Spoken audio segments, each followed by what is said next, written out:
Sorria, você está sendo filmado e vamos falar hoje de um titã da música, um titã da poesia.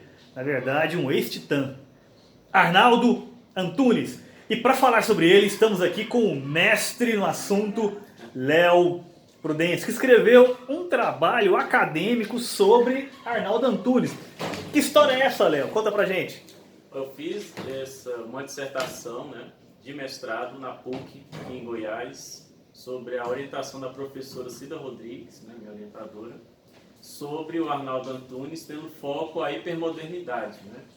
Então, nesse estudo que a gente fez, a gente procurou avançar a ideia de poeta concreto, a ideia de poeta pós-concreto, entrando numa hipermodernidade, né? Que é aquilo que o Lipovetsky comenta no livro dele, que é o nosso teórico principal nesse trabalho. E o que vai ser a hipermodernidade? É um artista que lida com todas as superfícies de mídia possível. Então, se você pegar a obra do Arnaldo, você vai ver que ele trabalha a canção, né? Não música é outra coisa, né? Ele trabalha a canção, ele trabalha as artes plásticas, também a literatura e também a fotografia. E tanto que quando ele vai fazer o trabalho dele, ele junta todas essas plataformas, todas essas mídias, esses suportes, né, técnicos, e vai produzir ali um poema, uma canção, uma arte plástica, uma caligrafia. Então, assim, é o resumo do resumo. Beleza, e qual que é o título do trabalho? Arnaldo Antunes, né? Por uma poética pós-concreta, vírgula, hipermoderna. Ah, maravilha. Então, vamos começar com uma mega polêmica aqui. Arnaldo Antunes é maior do que os Titãs? Olha, você me colocou numa... Aqui é assim, aqui é assim. Rapaz, é um polêmico, mas para mim o Arnaldo, um dos grandes titãs, né? Cabeça, né? Ele não gosta Cabeça muito, de dinossauro, né? ele não gosta muito dessa nomenclatura, né? Poeta cabeça. Até porque ele lida com todos os campos, né, de cultura, né? Seja a cultura erudita, a cultura popular. Ele nem vê a diferença entre uma coisa e outra. Para ele tudo é um caminho só. E você vê? Também não. Para mim tudo é um caminho só, né? Então me fala uma coisa.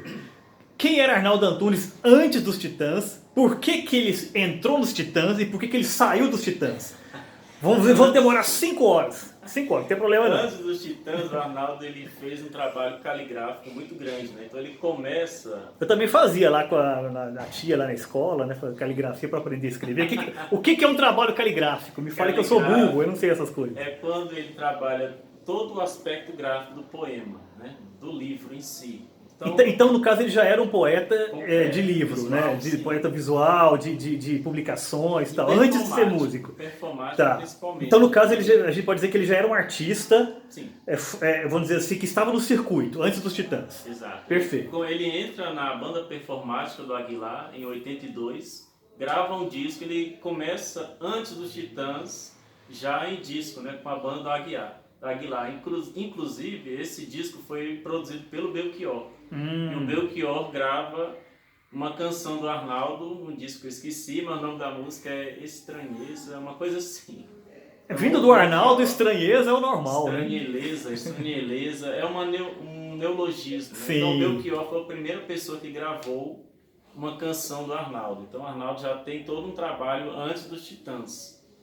Titãs começa em 82, mas só grava o primeiro disco em 84, se não me engano. Posso estar errado. E quando chega no Cabeça de Dinossauro, que é 86, aí explode. Né? Mas você adiantou. Mas como que ele entrou nos Titãs? Eles já eram colegas de escola, todos se conheciam, com exceção do Charles Gavão. Liminha também? Não, Liminha é um grande baixista do Mutantes, né? Então já é muito anterior. O Liminha só... porque o Liminha, ele teve um tempo que ele participou dos Titãs, né? E ele virou produtor e tal, né? A partir de 86, o Liminha começa a trabalhar com os Titãs. Então ele produz os grandes discos dos Titãs, que é o Cabeça de Dinossauro, Jesus Não Tem Dentes, Pai dos Banguelas, o Plastic Blonde. O Plastic Blonde é meu preferido. Também produz o Acústico MTV, produz o volume 2, também dos Titãs. Se eu não me engano, a última O acústico é meio pipocão, né? Não? Eu acho pipocão demais. Pra mim, o último disco dos Titãs é Titanomaquia. Depois Não, acabou. isso aí foi com o Jack Endino, É, né? O produtor de Grunge, Nirvana, né? Que transformou eles numa banda grunge. grunge. Grunge, né? Grunge, exatamente. O acústico eu nem considero. Ali Pois é. pra mim já é outra coisa. Ali é quando os Titãs entram na massa mesmo. É, Né? exatamente, Eles viram exatamente. grandes vendedores de disco. Não, Mas mas e aí? Então, no caso, ele conheceu a galera na escola e tal. começaram aquela coisa, né? Banda de escola, colega, aí vão fazendo show aqui e tal. Eles se chamavam Titãs do Iê Iê. Iê, iê, é. Tanto que o Arnaldo depois fez um disco em 2009 chamado Iê Iê Iê. Referência a isso? Referência a isso também, né? Hum. Não só apenas isso. Mas é uma releitura, né, de Jovem Guarda que ele faz em 2009. Ele gosta disso, né? De gravar músicas antigas. Né? Então, por exemplo, tem aquela famosa da trilha sonora do Bicho de Sete Cabeças, né? Que foi uma regravação. Fora de si, né? Só que é a canção dele, essa daí, a autoria dele. Não, mas tem uma que é uma regravação. Ele regravou vários. Ele regravou Cazuza, ele regravou... Que era outro que gostava muito de músicas antigas, né? Não, mas e aí? O Cazuza tem uma parceria com o Arnaldo Antunes. Essa parceria tá no disco Por Aí. É a primeira faixa do disco, agora esqueci. Tá num disco Por Aí, né? Por Aí. O nome do disco é Por Aí. O Arnaldo sai do Titãs em 92, só terminando, né? Sim. Ele sai porque ele queria fazer um trabalho diferente, que não se encaixava no grupo. Mas né? precisava, porque outros fizeram um trabalho solo e permaneceram, né? Eu acho que também foi uma questão mais de desgaste, né? Também, porque em várias entrevistas ele vai falar que com o tempo não tinha mais aquela amizade, né? Porque eles eram compositores, assim, compulsivos, eles compunham de forma compulsiva, né? Ele vai falar muito em várias entrevistas que sentia saudade dessa época. E ele também estava produzindo um trabalho à parte, um trabalho solo, chamado Nome, que é um trabalho bastante experimental. Ah, sim, que era um livro também, né? Que era vídeo, né? Eu me lembro bem desse. Vídeo, né? E é um trabalho bem experimental, na cabeça dele ia ser um mega sucesso, né? Mas num documentário lá que ele fez, né, chamado Com a Palavra, Arnaldo Antunes, ele vai falar que foi um grande fiasco, né? Tanto que ele teve que recomeçar a carreira solo dele no disco seguinte, chamado Ninguém. O Arnaldo Antunes, ele meio que entrou no circuito universitário, né? Porque ele parou com essas coisas de grandes shows que ele fazia com os Titãs. Tanto que, por exemplo, eu assisti o show do Arnaldo Antunes na Praça Universitária, que próximo, inclusive, e era um show, assim, pequeno, tipo de um evento cultural ali da cidade e tal. Que muito longe daquela coisa de lotar estádios, né? Você acha que essa, vamos dizer, segunda carreira do Arnaldo Antunes acabou optando por essa coisa muito mais artística, né, de conceitual do que de massa, ou ele tentou se aproximar da massa e não conseguiu e acabou fazendo, vamos dizer assim, isso nos tribalistas? O que você acha? Olha, o Arnaldo, é importante você falar isso, porque eu lembrei de uma coisa que eu não falei, ele chegou a cursar letras, né, na USP, chegou até a abandonar o curso. Então essa migração, digamos assim, ela acabou sendo natural, né? Porque o Arnaldo sempre teve um trabalho paralelo com a literatura. Tanto que ele publica antes de entrar no Titãs. Né? O livro Oê, de 83, é anterior ao Titãs, né? Foi em 83, esse primeiro livro que ele lança. E ele tem uma carreira literária constante, né? Então ele vai sempre publicando livros e tal. Então essa aproximação dele com o público acadêmico acabou sendo natural. Eu vi uma matéria recente que diz que o Arnaldo é um campeão best-seller de trabalhos acadêmicos. Né? Tem muitos trabalhos. E vestibular, todo vestibular tem uma coisa dele, né? Sim. Enem. Eu vi uma entrevista dele com... Tem dele e do Garfield, né? E a Mafalda. Garfield, Mafalda e Arnaldo Antunes. De vez em quando aparece o Agaro horrível também. A entrada dele no Tribalista foi muito natural, né? Essa parceria começa ali com a Marisa. A Marisa apresenta o Carlinhos Brau para ele. Acho que isso foi em 95, por aí. Devido às gravações do disco Azul, Amarelo, Anil, uma coisa assim. É da Marisa Monte, né? Marisa, um disco clássico. Rosa, né? Isso. Agora Rosa, Azul, Anil. É um título enorme. Sim. E é muito bom esse disco, inclusive. Não, é excelente esse disco. Então a parceria dos três começa por ali, vai indo... Que já tinha outras coisas, como por exemplo, tinha aquele Volta para o Seu Lar, que é do Mais, sim, né? Do Mais. Sim. Tem aquele lá, Beija Eu. Beija Eu também, que é Só do que Mais o também. Beija Eu é parceria do Arnaldo com o Branco, salvo engano. Sim. Mas o Arnaldo e a Marisa sempre foram colegas. Tem uma entrevista da Marisa que ela disse que a aproximação dele com o Arnaldo foi no show, né? Que ela estava cantando a música Comida, aí falaram que o Arnaldo estava lá, né? E queria dar uma canja lá no palco. E aí o primeiro encontro deles foi no palco cantando uma música do Titãs, no caso, a canção Comida. Que é dele? Dele, sim. Ela namorava o Nando Reis na época, eu acho, né? Parece. Época, sim. Teve alguma coisa ali. Chegou a namorar o Nando. Mas a minha pergunta é a seguinte: você não acha que o Tribalistas é uma tentativa o do Papa virar pop? Porque assim, ele já tinha conquistado esse público, que é mais ou menos o que o Tom Zé faz, né? Porque o Tom Zé, ele é o cara do circuito universitário ali. Só que o Tom Zé, ele acabou que nunca fez esse trabalho pop. E os Tribalistas, me parece que é meio isso, aquela música pra você ficar lá fumando. Você sabe o que? Tá, fica ali de boa. Que é uma coisa muito mais simples, muito até harmonicamente, né? Bem mais pop mesmo, né? Em termos de construção e tal. Então você acha que é isso? Assim, os Tribalistas é para pagar o aluguel? Talvez sim, talvez não. Como que entraria os Tribalistas na obra do Arnaldo Antunes, assim, comparando com o restante? Olha, esse trabalho com tribalistas, a meu ver, né? Não há uma polêmica aqui, não há. Mais um para a coleção, né? Então, que o tribalista foi um trabalho harmônico, foi um trabalho natural. Grande parte daquelas melodias eram feitas pela Marisa Monte.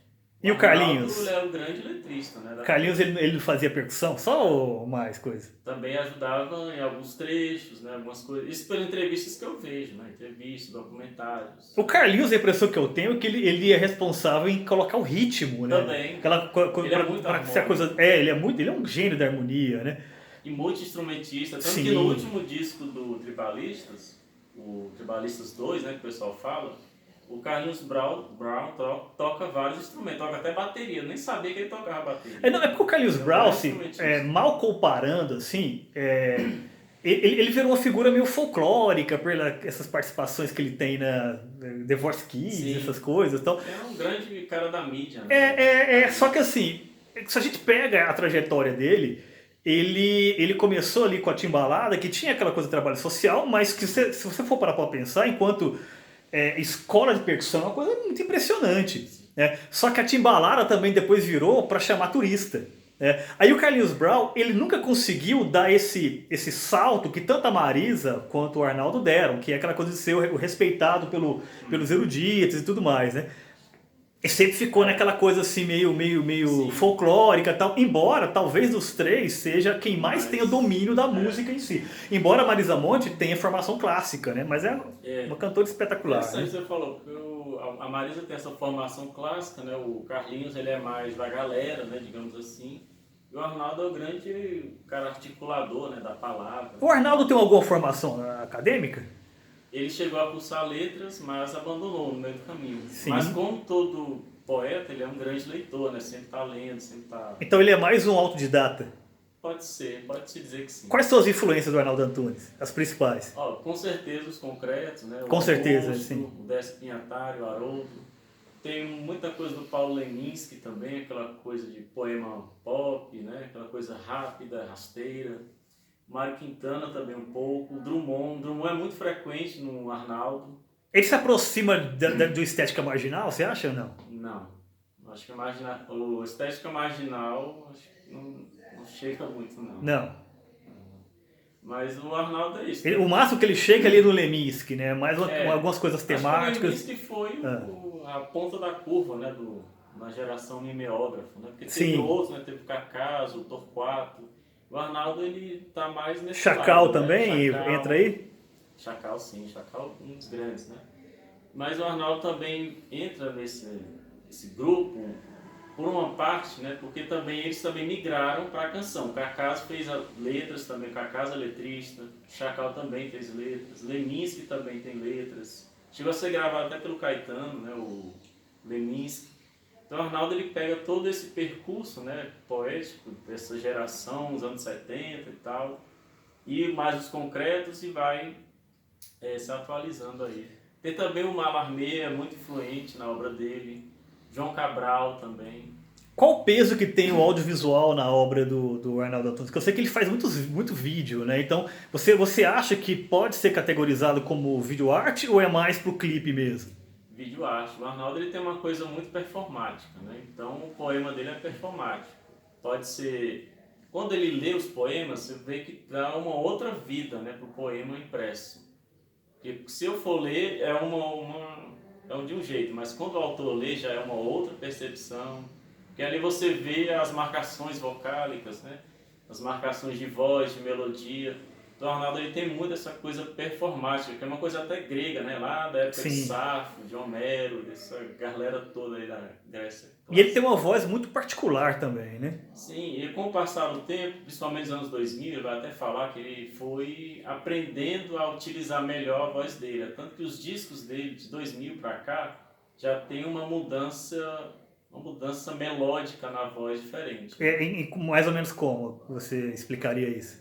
Por exemplo, ele vai aprender a usar mais os graves, o sussurrado. Tem canções que ele tá com aquele grave bem marcante. Tem canções que ele vai utilizar uma voz mais sussurrada, mais calma. Por exemplo, um exemplo disso é o disco mais recente que ele lançou, né, o Real Resiste. Tem canções que ele usa o grave bem jeito, né? Mas tem outras que ele vai utilizar uma voz mais tranquila, mais melódica.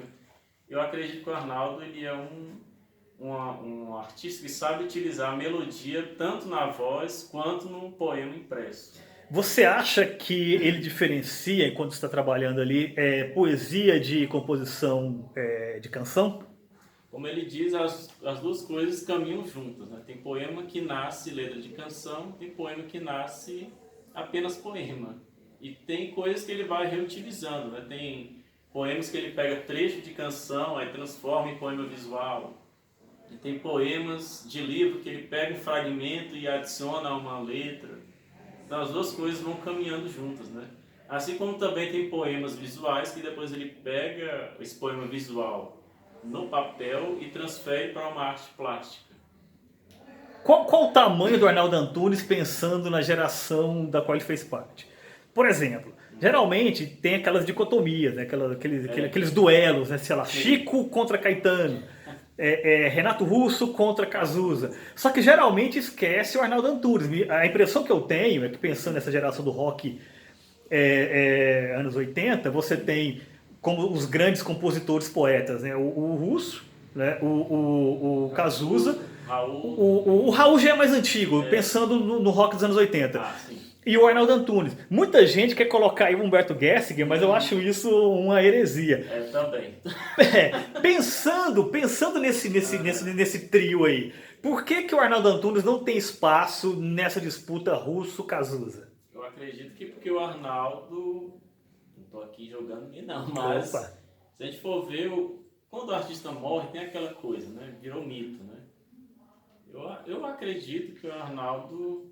ele acabou indo para frente, né? Avançou um pouco, não só questão de vida, né? Ainda bem que ele está vivo. Ainda bem. E os outros, infelizmente, né? Não estão mais, infelizmente. Faltou o efeito tamburelo, no caso. Eu acredito assim, o Cazuza, ele tinha uma grande... Dos três, para mim, tirando o Arnaldo, né? Pode, coloca o Arnaldo. Você tá falando que o Cazuza é melhor que o Arnaldo, eu tô sentindo. O Cazuza, ele avançou as questões de letrista. Porque se você ver a bossa nova do Cazuza não é aquela bossa nova contemplativa, né? Olha que coisa mais... Isso é legal, concordo. Tá só observando. O Cazuza, ele é aquele sacana, né? Te pegam na escola e enche a tua bola. Então não é aquele cara que só olha a moça passando, ele vai lá e cata a moça. Sim. Então o Cazuza, ele tinha essa coisa, essa malícia, né? Enquanto que o Russo tinha aquela coisa meio adolescente, que parece que ele não deu o passo a seguir, né? Não, é bem interessante essa sua perspectiva. Então você acha que o Arnaldo Antunes não é colocado nesse meio porque ele avançou cronologicamente, né? Avançou, isso. E você acha que a grande fase de ouro do Arnaldo Antunes passou ou é atual? Acho acho que ainda está por surgir, né? O Arnaldo, ele sempre é aquele cara do presente, né? Ele nunca olha para trás nem para frente, ele olha para o que está acontecendo agora, né? Mas as grandes composições, para mim, as do Titãs são insuperáveis, né? Acho que a fase de ouro dele está lá no Titãs. E para encerrarmos aqui, qual que é a grande canção do Arnaldo Antunes? Acho que o Pulso pode ser. O Pulso. Pode ser Comida também, uma grande composição. Comida entrou pro imaginário, né? Sim. Virou. Quando vira meme, não tem como concorrer, né? Virou meme, virou camiseta, acabou. É verdade. É. O Que também é uma grande canção. E é concreta, né? Você Sim. tem. É circular, né? Sim. O que é o que não pode ser que não é o Exato. que não pode ser que não é. Acho que também outros também. A fase solo dele tem outras muito boas, né? Por exemplo, tem aquela canção A Casa é Sua também, é uma composição muito bem feita, letristicamente falando. Você acha que performaticamente tem alguma coisa de Ney Matogrosso no Arnaldo Antunes ou não? Que em alguns momentos ele se traveste também, né? Só que não com os brilhos e paetês do Ney, né? Mas alguma coisa... Eu acho que o Arnaldo tem muito do post-punk, né? Ali do Ian Cult. Que é da geração dele, né? Post-punk. Todas essas bandas foram pós-punk, né? Exato. Barão Vermelho, Legião, O Ney, ele tem uma até coisa... o Capital Inicial, Sim. né? Por incrível que pareça. Acho que o Ney tá uma coisa mais de teatro chinês, né? Agora esqueci o nome.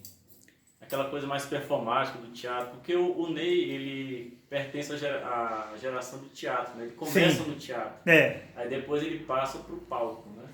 O Arnaldo, ele sempre foi aquele cara performático. Tanto que ele começa na banda performática, né? Que fazia performance de poemas, uma coisa assim bem vanguarda. Você acha que ele levou o Gangue 90 pros Titãs? De alguma forma? Que ninguém lembra da Gangue 90, não, né? Acho que não. A Gangue 90 é um caso à parte, né? O Júlio Barroso ali. Júlio Barroso era outro cara que poderia ter também avançado, né? Infelizmente, né? A vida Ele foi até mais breve que os outros. A vida né? foi injusta, né? Sim, injusta com ele e com a cultura brasileira, né? E para encerrarmos, qual é a sua percepção final do Arnaldo Antunes enquanto esse ícone da cultura brasileira? Qual o tamanho desse titã? Cara, eu acho que ele tá entre os grandes compositores, que você falou, né? Entre o Renato, Cazuza, e amplio também para outros também. Vinícius, o Chico, Caetano. Ele tá nesse grupo, né? Esse grupo dos é o grandes Olimpo. letristas, sim. Ou seja, no Olimpo ele é um titã, né? Com certeza. Maravilha. Valeu! O que é o que não pode ser que não